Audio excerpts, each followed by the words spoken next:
ये कहानी है एक भविष्यवाणी की, एक ऐसे राजा की जो अपने ही भाग्य से डर गया। ये कहानी है एक माँ की जिसे अंधकार में कैद कर दिया गया सिर्फ इसलिए कि नियति को रोका जा सके। और ये कहानी है एक ऐसे बालक की जिसका जन्म ही इतिहास बदलने के लिए हुआ था। जब देवताओं की इच्छा मनुष्यों के भय से टकराती है, तब जन्म लेती है एक ऐसी कथा जो समय के साथ नहीं मिटती बल्कि सदियों तक अमर रहती है। आज हम जानेंगे पर्सियस के जन्म की कहानी, जहां भविष्यवाणी, विश्वासघात और नियति मिलकर रचते हैं एक महाकाव्य। ये है पर्सियस की शुरुआत।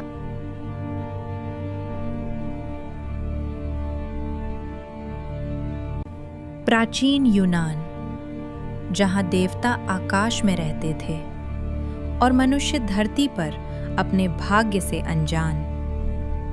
आर्गोस के राजमहल में उस रात शांति थी, पर नियति जाग चुकी थी। राजा अक्रिसियस अपने सिंहासन पर बैठे थे जब एक भविष्यवक्ता ने कांपती आवाज में कहा, महाराज, आपकी पुत्री का पुत्र आपकी मृत्यु का कारण बनेगा। समय जैसे ठहर गया। राजा की आंखों में भय उतर आया। एक राजा जो सेनाओं से नहीं डरता, वह अपने ही भविष्य से डर गया। अपने प्राण बचाने के लिए उसने सबसे क्रूर निर्णय लिया। उसने अपनी ही पुत्री दनाए को एक ऊंची, अंधेरी कांस्य मीनार में कैद कर दिया। वहां न खिड़की थी, न दरवाजा, न उम्मीद। पर नियति को कैद नहीं किया जा सकता। आकाश में बिजली चमकी, बादल गरजे और देवताओं के राजा ज़ियुस स्वर्णिम वर्षा बनकर उस मीनार में उतरे। सोने की किरणें अंधकार को चीरती हुई भीतर पहुंची और उसी दिव्य प्रकाश से जन्म हुआ एक बालक, पर्सियस। वह साधारण शिशु नहीं था। उसकी आंखों में आकाश की चमक थी और उसकी सांसों में भाग्य की आहट। पर जब राजा को यह सत्य पता चला, उसका भय और भी गहरा हो गया। देवताओं से टकराने का साहस नहीं था, पर भविष्य को मिटाने की कोशिश अब भी जारी थी। एक ठंडी रात, माँ और शिशु को लकड़ी के संदूक में बंद कर उफनते समुद्र में बहा दिया गया। लहरें टकराईं, संदूक डगमगाया।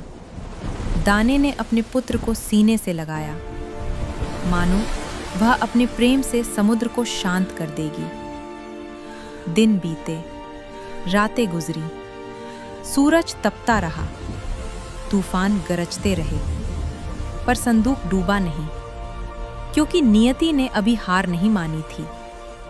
सुबह की पहली किरण के साथ वह संदूक सेरिफोस द्वीप के तट से टकराया।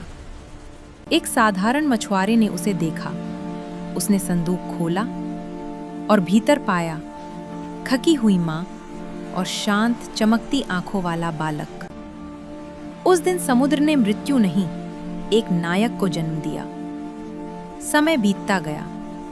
वह बालक बड़ा हुआ, तेज, साहसी और असाधारण।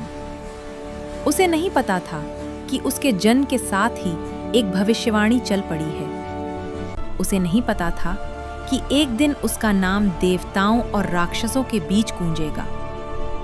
पर नियति जानती थी, समुद्र की लहरों से बचा वह बालक एक दिन इतिहास की लहरें बदल देगा। क्योंकि यह केवल एक जन्म की कहानी नहीं थी, यह भाग्य, साहस और देवताओं के हस्तक्षेप की कथा थी। और यह तो बस आरंभ था।